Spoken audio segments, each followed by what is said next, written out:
Hi everybody, part 2. Here we go. Astrology for July 2nd through the 9th. You got 7 planets in retrograde. Wow. Okay, I do say 7 planets because I am counting Chiron and I am counting Vesta. Chiron is the gatekeeper of wholeness and it is the wounded healer. It's it orbits right between Uranus and Saturn, Uranus and Saturn. So that's going to be amplifying the energy coming from Uranus this week. The bull is going to be definitely talking to your independence, your individuality, your uniqueness, and your freedom, along with self-worth, self-value, and self-esteem. And it's got Juno right next to it, talking about the commitment that you need to make it work. Okay? So Chiron is going to be speaking to that energy, but it's also speaking to rules, walls, and boundaries, which is Saturn, and Saturn is also in retrograde. Vesta is your soul fire, and it is in retrograde as well. It is the home and the hearth. So these energies are being amplified. I am also being told Jupiter is reminding us of everything we did not get, and it is amplifying all 7 of these planets in retrograde because Jupiter goes direct next week on the 10th. So any information that you did not get while Jupiter was in retrograde, he will make sure you get it this week.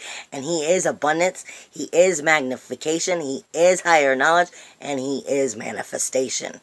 Okay, and he's in that 8th house, universally speaking to us of our relationships and what they're responsible for, along with creation of magic, reproductivity, and birth, death, and rebirth. Okay, with that being said, the 7 planets that are in retrograde, along with Chiron and Saturn and Vesta, is Mars, Pluto, Neptune, and of course Jupiter. We have a grand water trine this week. This is meant to help you move forward in a positive way and bring a shine up for you, but it is going to be dealing with some soulful stuff because it's a water trine, bringing healing up.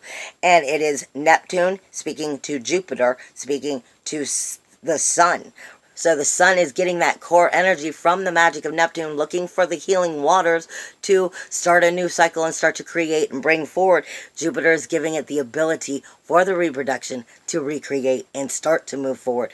But it's also bringing us the energies of noticing home versus what those relationships are responsible for. This is going to be talking to us about morals, our soulful morals, and as long as we stick with that this week, we'll be all right.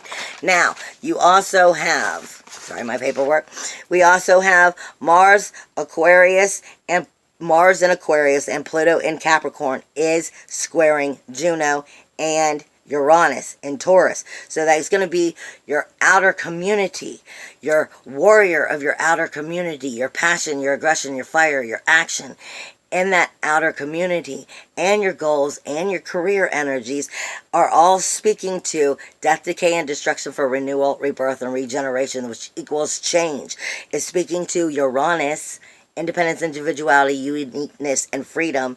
Juno, commitment and the sacrifice it needs in Taurus for self-worth, self-value, self-esteem, and freedom, but within your self-value, okay? But your freedom is coming up here, your independence, your individuality, and it is speaking directly to Ceres. Ceres is going to be in Virgo and the universal 6th house this week, and it is speaking to what needs to be nurtured or what was not nurtured, and you need to view it now because it gets a little too close to home when Ceres gets here. When Ceres starts talking to stuff, Ceres is, you know, the threefold theory come back into karma, basically. And she can be wonderful or she can be hard as shit. And she's all about nourishment. And how do you nourish correctly, or were you not nourished? Or were you not giving the proper nourishment? Speaking again to the outer community as well as your own self-worth and self-esteem. You also have another chain reaction this week. And this is like a big circle, but this is where I said in the astrology in part 1 that I am seeing Dagaz, which is a ruin. You can check my Facebook page. And I am seeing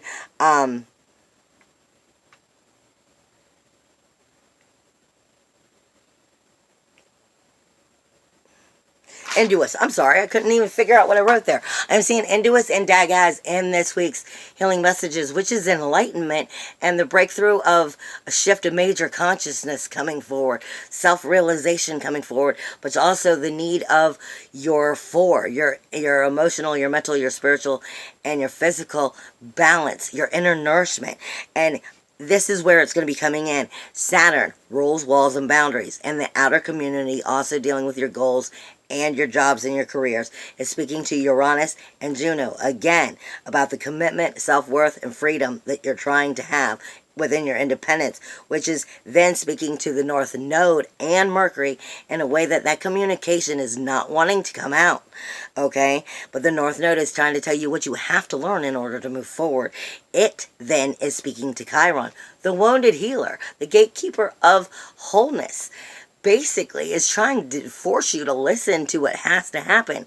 This is the important part you want to get right, because this is helping make it get through these eclipses this season and into the Lion's Gate and being able to enter it next month.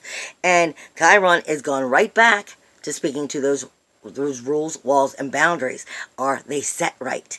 And do they need to be changed? So it's a little collage of really maneuvering through it. You also have Mars, you have two T-squares back to back. Mars in Aquarius is speaking to its very own ruler, which is Uranus and Juno, because they're both in Taurus. So Mars and your warrior, your inner SWAT team, your passion, your aggression, your fire, your action with your outer community and those goals is speaking to self-worth, self-esteem, self-value, the commitment you need, and independence, individuality, uniqueness, and freedom. The North Node is sticking its nose in with Mercury again, telling you about how you need to properly communicate to make it happen and what you need to do right to make it happen. And then it is being amplified all the way by Jupiter. I'm telling you, Jupiter's energy is amplifying all of these retrogrades this week. But most important, do not forget, Sun is in opposition of Pluto. So your core energy, your shine, might be fighting these changes, but it's all about self-worth, it's all about your soulfulness and sticking to your morals and making sure you're going the right way. And most importantly, the moon is making a move. It's coming out of Pisces, going into Aries, and going into Taurus over these 3 days. So it's ending a season, it's ending a cycle and starting a new one, passing Chiron and Uranus. You're going to be fine. Just stay soulfully connected, and if possible, get out of the third dimension. I love you. Bye.